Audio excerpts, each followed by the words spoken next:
Vous savez, officiellement, le Togo est dirigé par M. Faure Essozna Gnassingbé, l'ancien président de la République qui est devenu le président du Conseil des ministres. Vous savez, quand le pouvoir dure trop longtemps, les élections ne créent plus l'alternance. Oui, les institutions autres ne jouent plus leur rôle de contre-pouvoir. Faut prendre 10 Togolais pour mettre ensemble, pour faire choses comme un tontine. Tontine ne va pas finir.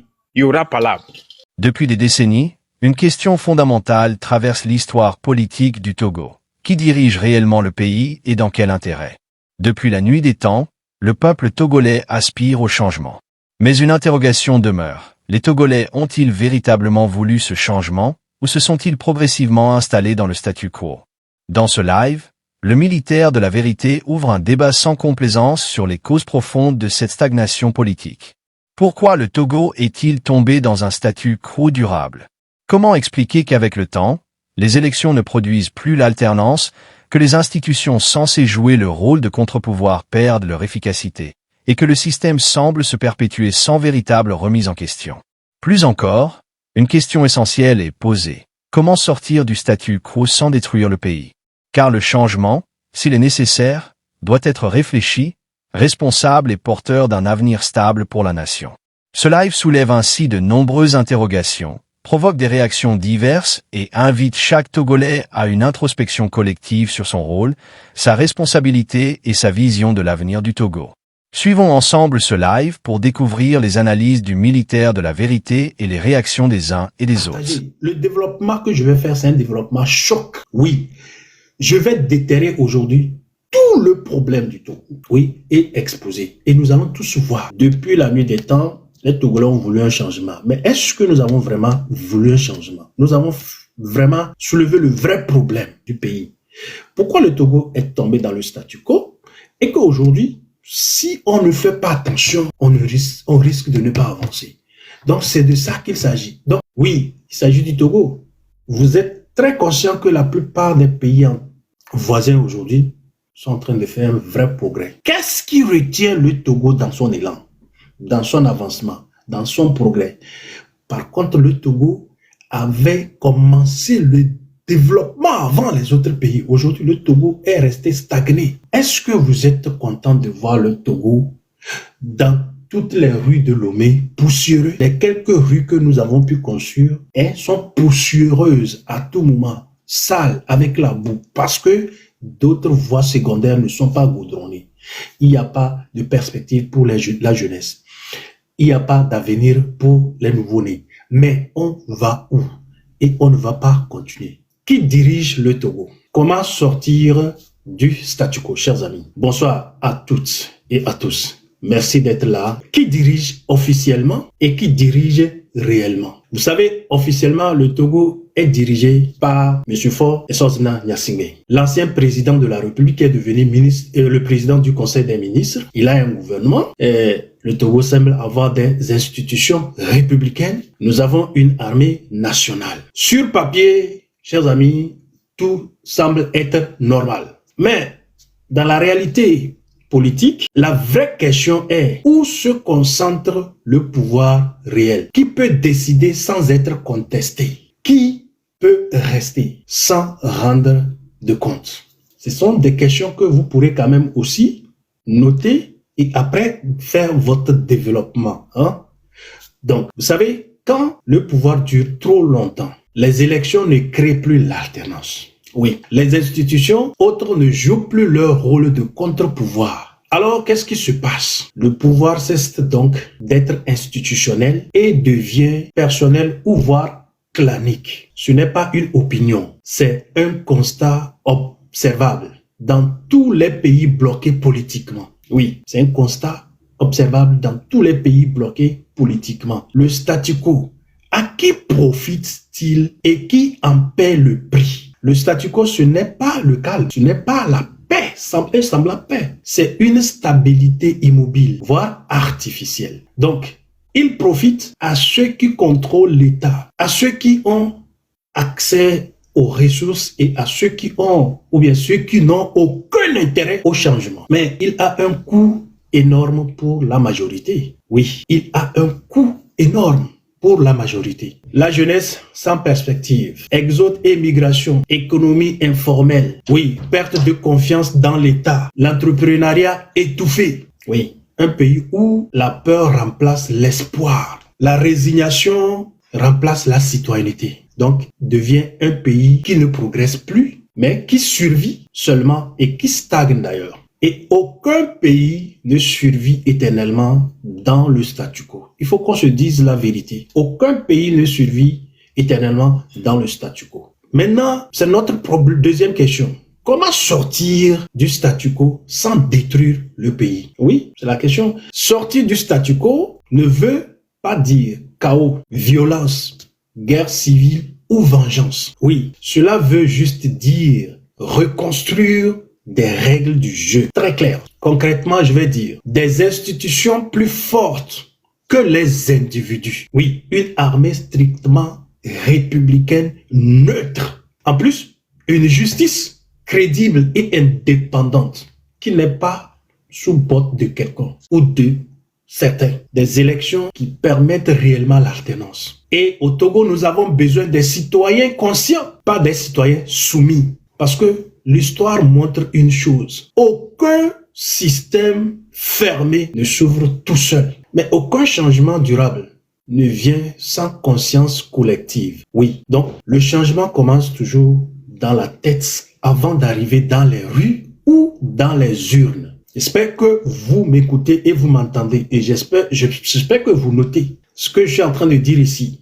Je ne suis pas en train de faire la leçon. Je ne dis pas que j'ai toutes les réponses. C'est pourquoi je vous appelle. Je sollicite votre intelligence. Mais je sais que refuser de poser les questions, bonnes questions, est déjà une défaite. Alors, je vous repose ces deux questions calmement, sans peur. Chers compatriotes togolais, chers Africains qui aiment le Togo, vous qui êtes connectés, vous qui suivez ce live, qui dirige réellement le Togo aujourd'hui? Quelle est selon vous la première étape réaliste pour sortir du statu quo? Merci. Et je dis bonsoir, jeunesse togolais. Bonjour, jeunesse togolais à travers le monde. Demain, ça sera un grand jour pour jeunesse togolais. Et merci pour ce que tu fais ce soir. Togo est dans statu quo depuis le 20 février 2024 jusqu'à nos jours. Togo n'a pas de président. On a vu tout qui est passé, tout qui continue à manigancer. Et aujourd'hui, si on a une responsabilité à porter, il y a beaucoup. Et moi, je peux commencer par l'Assemblée qui est représentant du peuple. Et cette Assemblée que la jeunesse ne comprend pas, on les attend pas. On ne sait pas ce qu'on mijote dans le Togo. Numéro 1. Qui dirige le Togo, c'est Monsieur Nyasigbe Faure qui dirige le Togo. D'accord. Et comment sortir dans le statu quo? On appelle la force de tous les jeunesses, moi-même compris. Ou soit, on désobéit populaire. La désobéissance populaire. Hein? Et dès maintenant, il faut qu'on va prendre notre histoire et comment le faire bien, que faut pas que ça détransforme ce qu'on ne veut pas. C'est pour ça qu'aujourd'hui...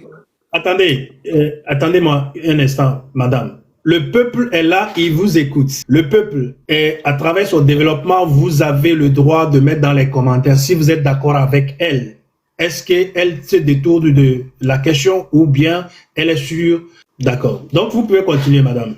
Ouais, ça me dit, c'est comme je dis, que c'est le jeunesse togolais qu'on devait se réveiller et désobéir. Et vraiment... oui, comment la jeunesse peut se réveiller? Qu'est-ce que la jeunesse a besoin de se réveiller? Conscientiser et leur faire comprendre leurs droits et leurs devoirs. Et eux-mêmes, ils vont analyser, apaiser et savoir... Voilà. Pensez-vous que les Togolais ne connaissent pas leurs droits et leurs devoirs? Moi, je sais que presque 60% ne connaissent pas leurs droits. Et comment est-ce que vous voulez que les gens qui ne connaissent pas leurs droits puissent faire une lutte? Il faut conscientisation. Donc, jusqu'à présent, depuis des années, donc vous savez que la jeunesse se renouvelle. Hein? Les jeunes de 90 ans aujourd'hui ne sont plus jeunes. Hein? Non, là, de 15 à 40 ans. Il y a beaucoup qui sont ignorants. D'accord. Donc, vous faites quoi pour les sensibiliser? Et qu'est-ce que vous leur dites par rapport à des questions que nous avons ici? Ah, j'ai failli commencer dès le début, mais Mhm. Non, Bob, vous m'avez rencadré directement d'aller sur votre question. ce que vous avez voulu dire, tout ça là, on a entendu ça depuis des siècles et depuis des décennies. C'est la même chose. On veut le renouveler. On veut la rénovation.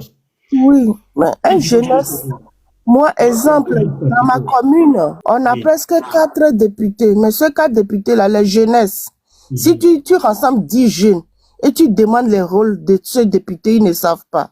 Ils sont ignorants. Au lieu que c'est ces 2 députés-là qui les représentent. Chaque semaine, quand ils vont au hémicycle, qu'est-ce que les projets qu'on discute à leur nom? Jeunesse togolais ne savent pas. On a des représentants, que ce soit les maires, les préfets, ils discutent, ils vont à leurs réunions, mais le peuple ne sont au courant de rien.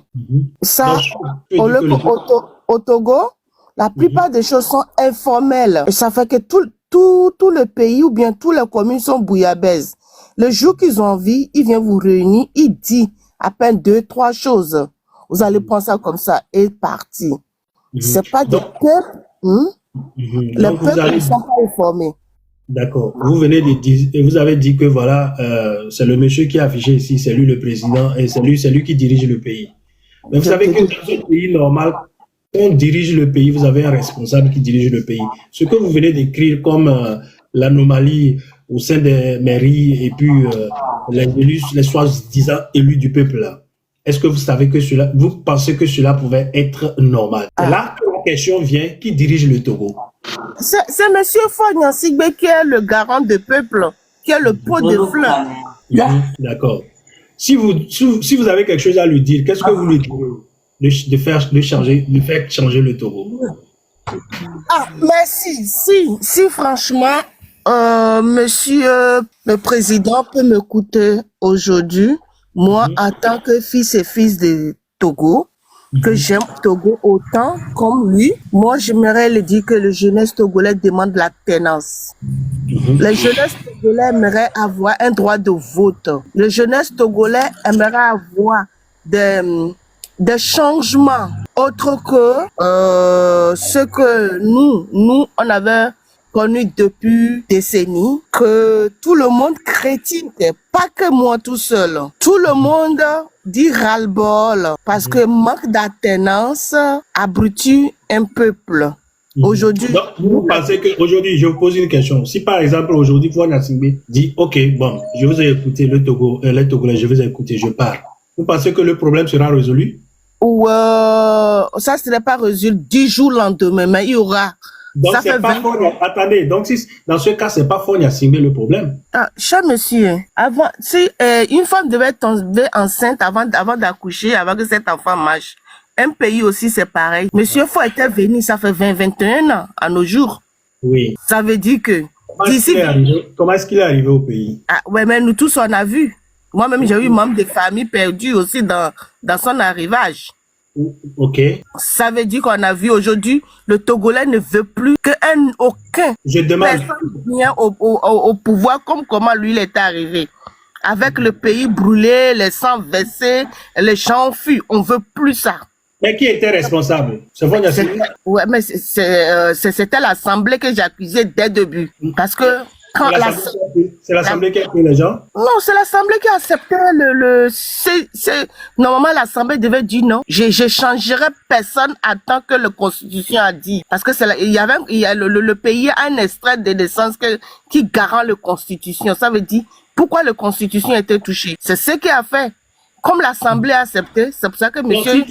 Si aujourd'hui tu vas désigner les responsables de ce chaos qui a conduit le statu quo aujourd'hui, qui désignerait-vous Le Assemblée. Tous les membres d'Assemblée qui étaient en place avant que monsieur Faure vienne, tous sans exception. Donc la responsabilité de Fognan Sigbe, qu'est-ce que vous dites? Quelle est sa responsabilité dans ça? Ah, mais c'est ce que lui voulait. Lui voulait être tout le temps dominé par...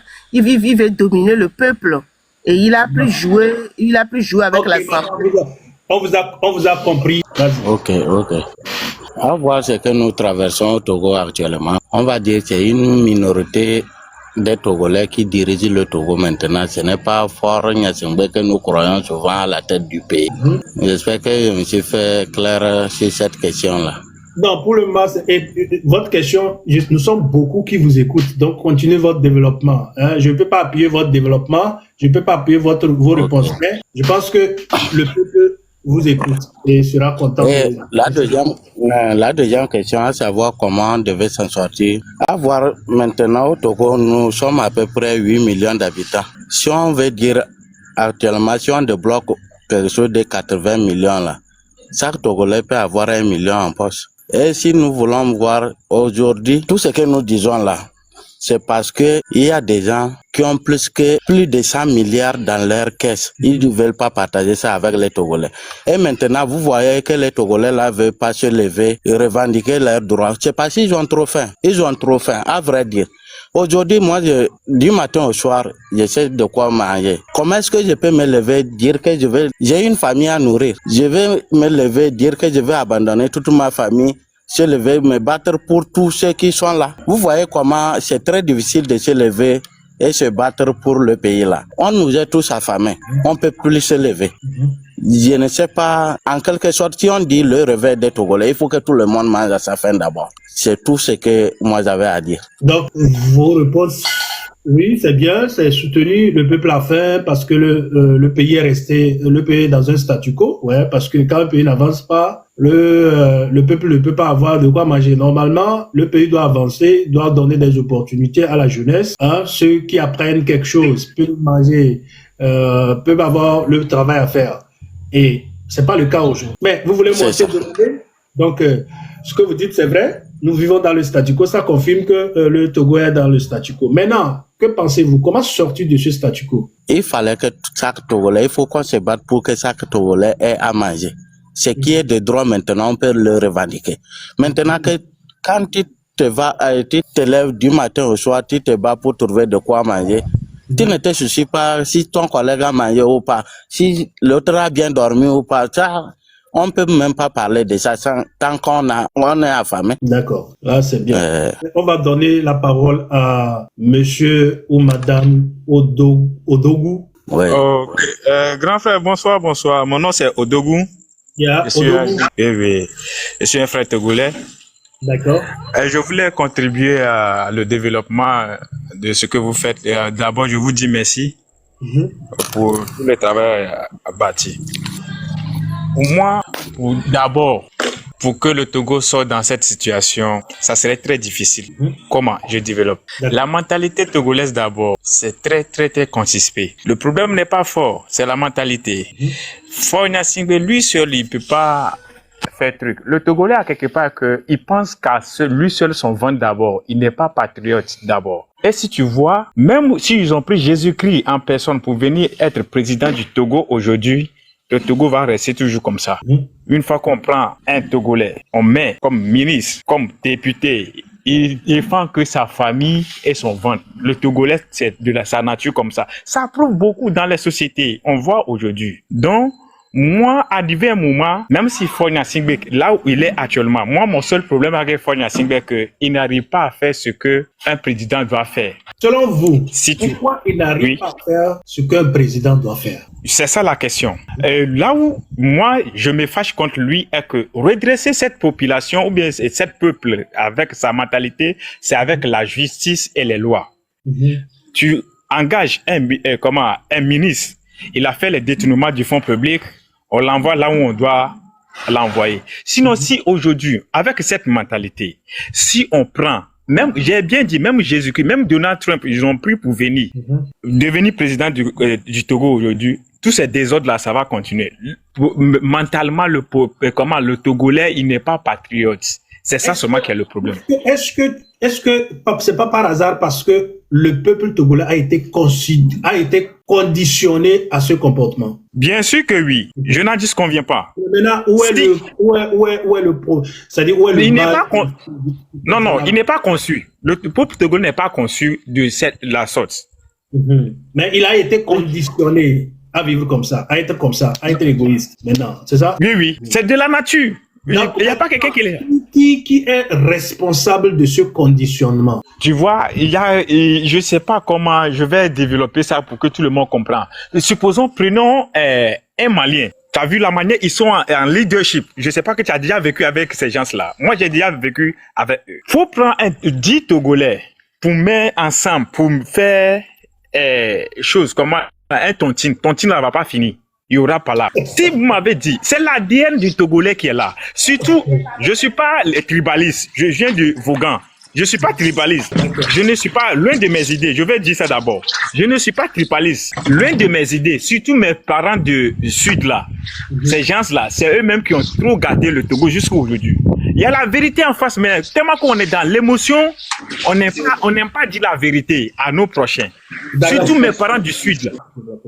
Voilà, tu vois, il y a la vérité en face comme ça. On voulait pas, beaucoup d'hommes n'aiment pas qu'on dise ça. Beaucoup, ils sont dans l'émotion. Aujourd'hui, il faut dire tout ce que tu sais de statu quo et qui dirige le pays. Actuellement, vous n'êtes pas en train de désigner directement quelqu'un mais vous dites ce qui contribue.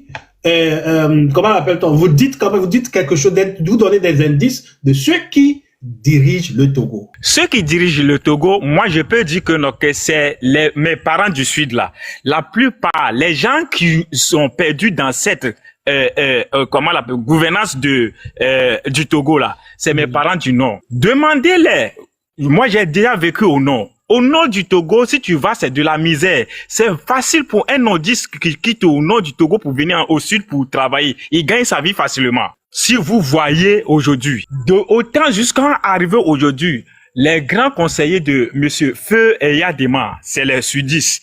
La plupart, même aujourd'hui, allez-y dans les archives, tous les ministres, tous ceux qui ont gouverné le Togo, la plupart, la plus grande partie, c'est les gars du sud là.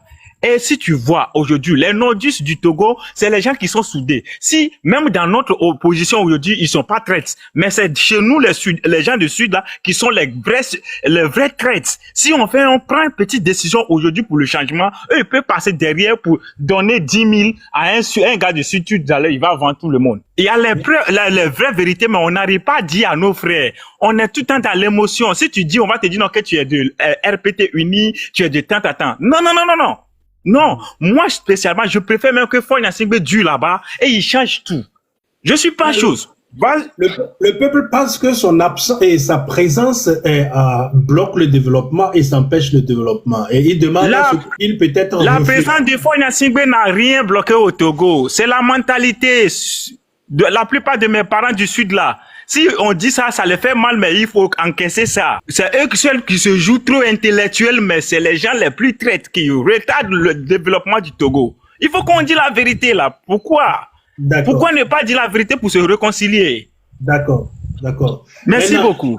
Maintenant, à la deuxième question, que pensez-vous? Comment sortir de ce statu quo? Pour sortir dans cet statu quo, il faut une autre éducation pour le Togolais lambda. Pour dire que la corruption, c'est un délit. Comment être n'est pas patriote, c'est un délit. Dis à les Togolais que si tu as quelque part, tu vois ton frère, il est en souffrance, ça faut voir que c'est ta souffrance. Faut pas dire que c'est pas pour nous, c'est pas pour moi, c'est ma famille, moi je pense. Seule leur famille. Il y a un frère qui vient de dire tout à l'heure que si lui il a faim, et comment il va faire s'occuper de sa famille là? C'est ça qui est dans sa tête. Comment il va venir dire qu'il va lutter pour une seule population? Voilà, c'est tout à l'heure, hein, quelqu'un qui a dit ça tout à l'heure. Hein. C'est pas moi c'est pas dans ma bouche. Hein. C'est un Togolais qui vient de dire ça rapidement sur le planète. Comment panel là tout à l'heure. Mais il n'y a pas quelqu'un qui a soulevé. C'est ça que je voulais te dire. Ah, tu vois? Très bien. Voilà, c'est des points vraiment essentiels. Les points mais il y a quelqu'un qui vient d'écrire tout à l'heure, comme je dis que ça ne va. Ce n'est pas seulement le peuple, le bas peuple, le citoyen qui se cherche, qui est comme ça mentalement, mais aussi ce peuple, bon, on peut dire, c'est à partir de ce peuple qui arrive au sommet du pays ou bien trouve un poste, il ne pense qu'à lui et il ne pense c'est fini à l'État. Voilà ce que nous vivons au Togo. Donc, c'est bon, c'est bien. Et maintenant, ce peuple-là, et ça dit ce comportement, on doit combattre son comportement avant de sortir de ce statu quo, c'est ça? Ça fait partie... Bien sûr que oui. Ça fait partie des solutions pour sortir de ce statu quo. Que le peuple togolais redevienne un vrai citoyen patriote, hein, pas seulement le peuple, y compris aussi les dirigeants. qui sont là égoïstes, qui ne pensent qu'à eux quand on leur donne des postes, donc ils ne pensent qu'à eux détourner les fonds publics et puis dilapider les ressources du pays. Donc c'est ça. Justement. Ok. Merci. Maintenant, on va donner la question à M. Moussa qui venait d'arriver depuis. Moussa, bonsoir. Oui, bonsoir. Oui, bonsoir. Allez-y très rapidement. Vous avez les deux questions brûlantes. Donc, il faut répondre, s'il vous plaît. Ok. Moi aussi, je suis là pour donner mon avis. Je pense que celui qui dirige le Togo réellement, c'est notre armée. C'est l'armée togolaise qui dirige le Togo réellement, selon moi. Puisque l'armée a plusieurs opportunités de changer le Togo, mais ils ne réagissent pas. Donc, ce qui veut dire que l'armée a pris le goût du pouvoir. Voilà. Aujourd'hui, quand vous voyez sur les panels du Togo, tous les Togolais qui sont assoiffés du changement, de l'alternance, qui veulent voir leur pays se développer, sortir du statu quo, sortir de la merde et embrasser le développement, tout le monde attaque Faure Gnassingbé. Que dites-vous? Lui, il n'a pas un rôle à jouer dedans. Est-ce que lui, si vous dites que c'est l'armée qui dirige le pays, mais Faure Gnassingbé, lui, son excellence, le président du conseil des ministres, au nom de la République, M. PC, lui, il n'a pas de responsabilité, mais normalement, c'est lui qu'on voit. Officiellement, c'est lui le président. Que dites-vous? Oui, je vous comprends. Je comprends. Mais pour que lui, il change sa façon de gouverner, il doit écouter la population. Mais si l'armée nous empêche de parler, comment lui pourra nous écouter? Comment nous pouvons parler et il va nous écouter? Il faut que nous on parle et puis que lui nous écoute. Mais l'armée nous empêche à parler. Donc, ce qui veut dire que l'armée n'est pas neutre. L'armée est politisée. Donc, l'armée joue un rôle central dans la gestion du pays. C'est ça? Voilà. D'accord. Maintenant, comment est-ce que nous pouvons sortir de ce statu quo pour que l'armée regagne son rôle intrinsèque, qui est celui d'être neutre? Comment est-ce qu'on peut arriver à cela? Selon moi, pour sortir de ça, nous, la population togolaise, c'est à nous de voir notre façon de vivre avec notre armée nous-mêmes. Parce qu'un corps habillé ne vient pas de la bourse, il vient d'une famille. Est-ce que cela ne rejoint pas au reproche qu'a fait Oudougou, disant que le citoyen togolais n'est pas conscient, il est égoïste, donc il ne pense qu'à eux. Et donc, l'armée est issue du peuple. Il a été jeune et il est devenu un corps habillé. Donc, est-ce que c'est pas cette maladie qui suit aussi l'armée? Non. Maintenant, si l'armée, dans une famille, si on a 10 hommes, et une personne ou 2 personnes est dans l'armée, est-ce que les 8 personnes restantes ne peuvent pas conseiller leurs frères qui sont dans l'armée? Si. C'est possible. C'est possible. Ok. Merci, Moussa Premier. Maintenant, on donne la parole à Fi Nako. Oui, bonsoir, madame. Faut dire le monsieur, pas celui qui vient de terminer là, celui qui a dit. Écoutez-moi, madame, écoutez, oui. S'il vous plaît. Nous avons 2 questions ici, très oui. Et quand vous montez ici, c'est pour répondre, ne pas répondre aux attaques. C'est son opinion. D'accord. C'est pas ça, vous gardez pour vous. Mais ce que le peuple ici, l'opinion attend aujourd'hui, c'est de savoir qui dirige le pays, le Togo. En tout cas, donc, développer intelligemment, sagement, et puis soyez prêts. C'est le président qui dirige avec ses bandes. C'est le président Faure Gnassingbé qui dirige. Et donc, c'est lui qui dirige. Son père a dirigé pendant 40 ans. Donc, c'est lui qui dirige.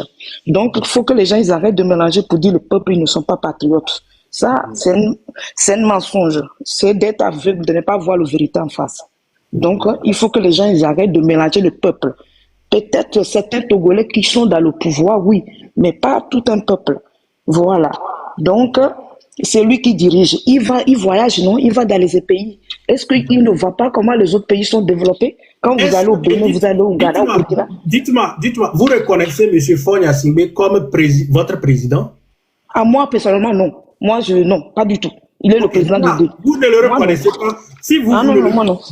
Écoutez, si vous ne le reconnaissez pas comme président, comment pensez-vous que d'autres doivent le reconnaître comme président et lui permettre de faire ce qu'il pouvait faire. Mais puisque c'est lui qui dirige avec la force, avec la violence. Avec la violence. Avec la force et la violence. Donc, Oui. comment cette violence a commencé quand? Depuis la nuit des temps, monsieur, vous savez, moi, depuis la nuit de temps. Je réponds à vos questions. Hein, Oui, non, mais depuis la nuit de temps. Excuse-moi. Depuis la nuit des temps, moi, un jour. C'est quand la nuit des temps? La nuit des temps n'a pas une date? 2005, j'étais là, et le Beta-Baka, ils ont frappé les gens, les citoyens. Oui. Ils ont rentré dans les maisons des gens. Qui avait frappé les gens? C'est les militaires. J'étais là. Il y avait même une attendez, arrêtez. C'est les militaires. Eh oui, j'étais là. Il était militaire? Il n'était pas militaire, mais qui avait commandé? C'est le peuple qui a envoyé les militaires. Moi, j'étais là quand ils ont torturé les gens. Ça m'a traumatisé. Donc, moi, je parle de ce que j'ai vécu, ce que j'ai vu avec mes yeux. Voilà. Vous êtes conscient que recommander les militaires à aller faire quelque chose, il faut quand même être un chef-corps. Fort était chef-corps. Moi, je ne sais pas. Je ne sais pas. Oui, mais qui les envoyait alors? C'est pas ni mon père ni ma mère. C'est à vous de nous soutenir parce qu'aujourd'hui. Non, monsieur. Moi, je vous dis ce que moi j'ai vécu, ce que j'ai vu avec mes yeux. Vous avez vécu. Voilà. Et ce que vous avez vécu, c'est pas ce que vous êtes en train de décrire. Est-ce que vous avez vu Fort frapper quelqu'un là-bas? Oui, mais Fort frapper quelqu'un. Comment un président peut venir frapper quelqu'un? Mais c'est ça. Mais voilà. Mais vous dites que ils envoient les gens, non? C'est lui qui est au pouvoir, non?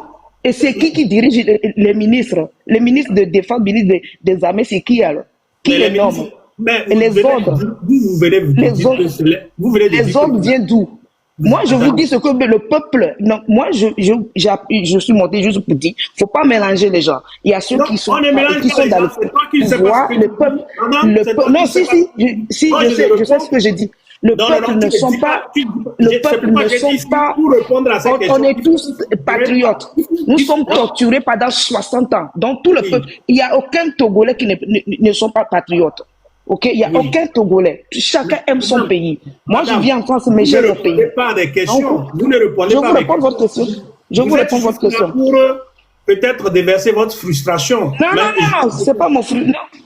Mais maintenant, vous dites que vos parents ont été frappés et vous avez commencé à dire que c'est lui qui dirige avec la violence, avec la force. Mais je voulais savoir que vous nous soutiez parce que le peuple vous écoute, hein? Le peuple veut apprendre. Comment est-ce qu'il avait orienté, comment est-ce qu'il avait dirigé cette violence? Il était où? Il était qui? Dites-nous. Ben, il était président. Président de quoi? Mais il était président. Et il était président. Ils l'ont nommé. Monsieur, ce que je dis là. En 2005, il était président. Non. Si vous me laissez finir. Monsieur, vous me laissez finir. Non, mais laisse-moi finir. Vous ne voulez pas me laisser. Non, je quitte alors. Si vous ne voulez pas me laisser parler, ce n'est pas la peine alors. Non, je ne dis pas n'importe quoi. J'affirme de ce que j'ai vécu. Ce n'est pas l'émotion qui travaille, mais c'est l'intelligence. Et vous êtes confronté à votre intelligence. Monsieur, vous ne laissez même pas les gens placer une. On n'est pas intelligent, on est bête. Du moment qu'on ne voit pas dans votre sens, on n'est pas intelligent.